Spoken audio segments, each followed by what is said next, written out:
Mysticism. What does that word actually mean? If you say mysticism to the modern Christian, he may think it's something evil, something creepy. But what is it in reality? Let me give you an example. Let's say that God, or the divine, or the endless consciousness, or the universe, however you want to describe it, is a computer. And you take the case off and you stick your face in it, and you see a bunch of fans going, but you can't really see what's going on inside it because it's just a bunch of electricity moving through silicone. So how do you know what's going on inside a computer? Well, one thing you could do is hook up a monitor. And depending on the size of that monitor and the resolution and the way that monitor's set, you can actually see a translation of what's going on inside that computer. And we could easily say that all of those different monitors were examples of religions. And all those religions are translating what's going on in the computer in a slightly different way. Now, there's another way of doing it. You could also take a cable and jack yourself straight into the computer. And you could actually go in and see what's happening as the electricity passes through the central processor and goes out through the memory and into the hard drive, etc., etc., etc. And then the problem is when you come out and someone says, "Hey man, what did you see inside that computer?" Well, now you're going to have to translate it.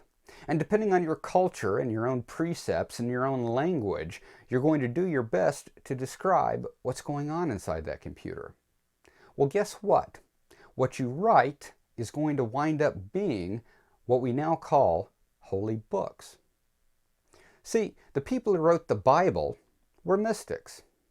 If you imagine John on the island of Patmos as the heavens spread out in front of him and he had his revelations, or Moses on top of the mountain talking to the burning bush, or all the other different people that wrote various things in the Bible, anything that we say is inspired by God or written by God, that's what we mean. They mean that someone had a vision, someone had a mystical experience of some kind. When we think about William Blake in nature, or we think about Lao Tzu meditating in the cave for 9 years, or the Buddhist meditating, or the Sufi, or the Kabbalist, they are all having mystical experiences of God. 2,000 years ago, there was this long-haired hippie who went out into the desert for 40 days and 40 nights, starving himself and not drinking, until finally he collapsed and experienced God, his Father. We now know him as Jesus Christ. And of course, he came out and he gave that translation to his disciples. And after he died, his apostles went out and they spread that word into Greece and into Ethiopia and all these other countries. And what happened was that different things occurred as they went through those different cultures. For instance, the Greeks got a hold of Christianity, and a lot of them came from Neoplatonism. And they continued to have mystical experiences with their understandings of God and Jesus Christ, and they came up with what we now call Gnosticism. Even though we didn't know much about Gnosticism until the early 20th century when someone found the Nag Hammadi library.